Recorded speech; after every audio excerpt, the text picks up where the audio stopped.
I'm Brother Anjo from Yesland Realty. And for today's video, andito po tayo sa Lipa, Batangas. Dito sa Diamond Heights Phase 2 to feature another housing project. And for today, ang i-feature natin itong si Emerald Model ng Diamond Heights. Located ito sa Barangay Latag, Lipa City, Batangas. 5 to 7 minutes away from the Lipa town proper. Ayan. And as you can see, si Emerald Model po ay single attached na may minimum lot area na 120 square meters and 91 square meter na floor area. Complete po ang turnover nito na may one master's bedroom with own toilet and bath, 2 bedrooms, 1 common toilet and bath sa second floor, and 1 powder room sa baba. May living, dining, and kitchen area. May balcony din po ang ating master's bedroom, may laundry area, and provision for 3 carport. Ayan, as you can see, napakalawak po ng frontage ng ating Emerald Model kasi 120 square meter yung lot natin, and approximately, ang tingin ko nasa 10 meters yung lapad ng frontage, kaya kasya kahit 3 sasakyan. Okay? So bago natin pasukin yung unit, ikot muna tayo dito sa labas para makita nyo yung facade ng bahay. Ayan, ang ganda ng balcony sa taas kasi naka fiberglass na yan, no, broker, no? And stainless steel na din siya na railings. Okay? So this is your front page na provision for your carport. Then, meron tayong setback dito sa side, approximately 2 meters. Access going to your sliding door or yung lanay area ninyo. So, ito yung property, boundary ng property natin. Okay. So, doon naman sa kabilang side. Ayan. Access naman ito, yung setback dito sa may side, sa right side ng house, going to your laundry area. Ayan. So, ito yung access door. Going to your laundry area or yung kitchen area niyo. Ayan. Buksan natin kung ano to. Okay. So, meron tayo ditong storage area. Ang tingin ko ito yung nasa may ilalim ng hagdan sa loob. So, ang galing. Sobrang na-maximize yung space. Nilagyan nila dito ng storage area para yung mga gamit natin sa sasakyan or kapag meron tayong mga tools, pwede natin ditong ilagay. So, isara lang natin. Yan. Ito yung wall sa labas, sa side. Okay. So, pasok na tayo. Ayan, mamaya pala. So, ito pala yung malaking window sa may living area. Kasama yan sa turnover. So, complete po ang turnover natin. Okay, pasok na tayo. Ang main door po natin is solid wood panel door na may lever type, doorknob, tapos meron siyang sariling lock set. Huwag na nating isara kasi medyo mali. For the tiles naman, naka-matte 60 by 60 ceramic tiles po tayo. Okay. Bigyan ko lang kayo ng magandang view ng ating first floor. Okay. Ito po yung magiging living area ninyo. So, pagpasok po ninyo, walang ilaw. Ayan. Pagpasok po ninyo dito sa ating main door, ang bubungad po ay ang living area. Okay. So, pwedeng dito nyo ilagay yung inyong LED TV, may L-type na sofa, may center table. Tapos ito po yung window kanina sa labas. Yan, pakita ko lang. Ayan. So, naka-aluminum glass na full size window. Halos kasing tangkad ko po yung ating bintana. Tapos mayroon na din siyang screen. Sliding screen para kahit buksan po natin yung bintana. Ayan. Paano ba ito buksan? Ayan, nakalaklakad. Wait lang. Ayan, para kahit buksan natin yung bintana is hindi tayo papasukin ng pag dito, ng lamok or ng mga gamo-gamo. Ay, hindi ko pala napakita. Ayan. So, ayan. Okay.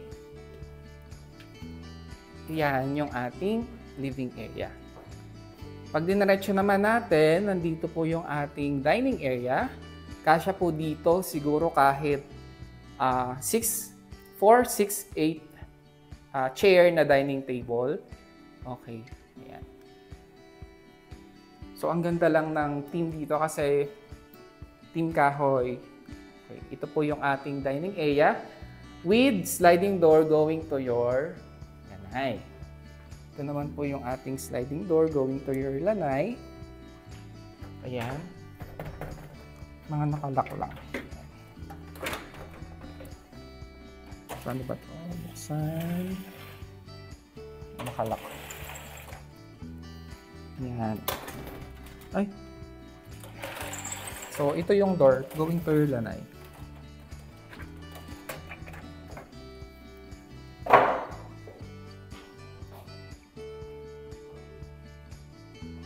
And, okay, dito naman sa part na to, yung ating kitchen area. Isa to sa mga gusto kong part ng bahay. Bakit? Kasi, yan.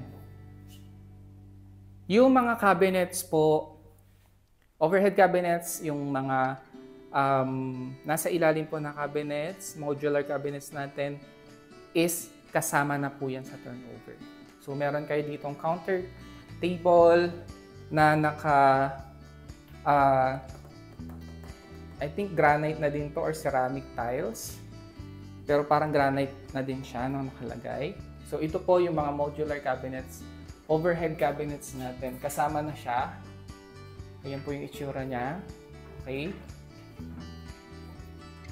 Then you have your L-type kitchen counter. Ito po yan. So kasama na din po. Ganito po yung faucet na pag-apan, turnover yung deliverable niya. So, nandito po yung provision for your stove and yung exhaust natin. May outlet na din po tayo doon. Then, meron tayo dong dalawang maliit na window for your extra exhaust or ventilation. Meron po tayo dong isang socket for your kitchen appliance. Then, ito po yung mga modular cabinets natin. Kasama na din po ito, yan, yung mga lalagyan natin ng mga utensils. Dito pa yung iba. Ayan, o diba hindi na kayo magpapagawa kasi kasama na to upon turnover. Mga modular cabinets natin. Ayan, ito po yung ilalim ng ating sink. So yan, napakaganda po ng kitchen area natin. Ito naman po yung laundry area. So nasa loob din yung ating laundry area. Ayan, nandito na yung ating socket for the washing machine. Nandito na din po yung mga plumbings natin for the water and yung drainage. So ito po yung kanina pinuntahan natin palabas ng bahay. Okay, yung ceiling po, ganito na din po yung design sa may dining area at sa may living area. Okay.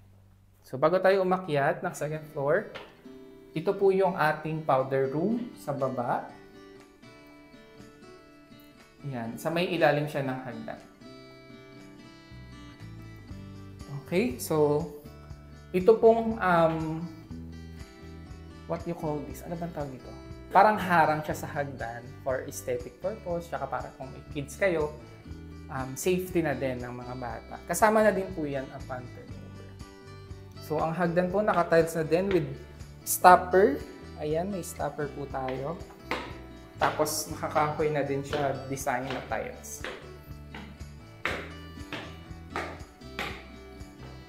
Ayan, yung mga aluminum glass window po nila ay may mga screen. Ayan, para sa protection po sa mga lamok-lamok na hindi basta-basta pumapasok. Kahit bukas yung bintana for ventilation. Ayan, may isang window po tayo dito sa may part ng hagdan. So sa second floor po meron tayong 3 bedroom. Unahin na po muna natin itong bedroom number 1. Hi! So, isa po sa magandang feature din ng ating Emerald model, yung bawat rooms po natin may included na pong cabinet. And ang maganda po dito sa cabinet nila, as you can see, may full-size mirror na din po nakasama. Ayan. So, hindi nyo na po problemahin na maghanap pa ng salamin per room. Kasi yung door ng cabinet po is made of mirror na din. Kasama po ito upon turnover. Yan, for your storage. And yan. So, kasya po dito sa isang room natin, double or single size na bed. May isa po tayong bintana and provision for window type aircon. Punta naman tayo sa second bedroom. Ang nilagay po nila dito is double deck. Okay, again, meron po tayong built-in cabinet for your storage na meron na din pong salamin sa door, yung sliding mirror. And, okay. Tapos may isang window and provision na din po for window type aircon. And yung last door po natin, last room natin is yung master bedroom. Nakasya ang double or queen size na bed. Then meron pa tayong space dito for your, pwede natin gamitin as your office.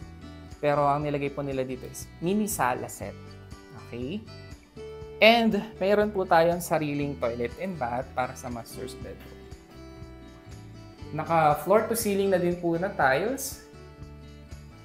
And yung shower area, meron na din siyang glass door na parang pang-separate kapag naliligo, and dito naman kapag sa CR. Yan. May provision na din po tayo for water heater and mayroong mga lagayan ng sabon dito sa may shower area. And napakaganda din. Not sure kung ito din yung actual turnover, pero possible ganito na din yung for fixtures na gamit upon turnover. Tapos may isang window dito for ventilation. Tsaka exhaust na din siya. Ang may access lang po sa balcony ay yung master's bedroom.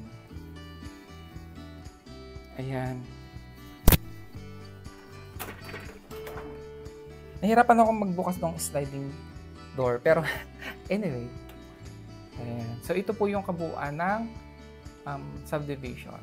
So may isa pa akong hindi napakita. Yung common toilet and bath ng second floor. Ayan, ito po. Complete din po siya with sink, toilet and shower.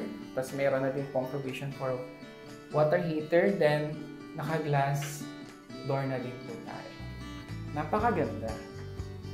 Ayan. So, kung gusto nyo po ng Lipa area or kung naghahanap kayo ng property sa Lipa area na accessible and super lapit lang din po naman sa town proper, pwede niyo po itong i-consider si Diamond Heights Phase 2 Emerald Model. Kung ang hanap nyo ay single attached na complete na ang turnover, wala ka na halos ipapagawa, gamit na lang ang kulang. And may 3 bedrooms, kasya ang 3 sasakyan kung marami kayong sasakyan na ginagamit. Pwede po ito sa inyo. Sa ngayon po, ang price nito is nag-start po sa around 6 million pesos. Ayan. So, small community lang siya na may magandang mga units. Ayan. So, dito na po natatapos ang ating house tour. And kung interested po kayo na malaman pa yung ibang detalye ng project na ito, contact me lang po sa Facebook, Anjo Asagra Aguilar, or sa aking Viber WhatsApp 0997-278-1649 para po mabigay ko sa inyo yung ibang detalye. Lalo na yung mga computation, updated inventories, yung mga available pa natin na block and plots.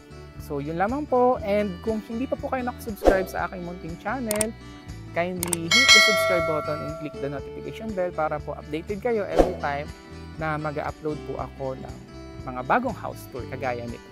So, yun lamang po. Once again, this is Booker Anjo from Yes ng DLT, and thank you for watching. Bye-bye!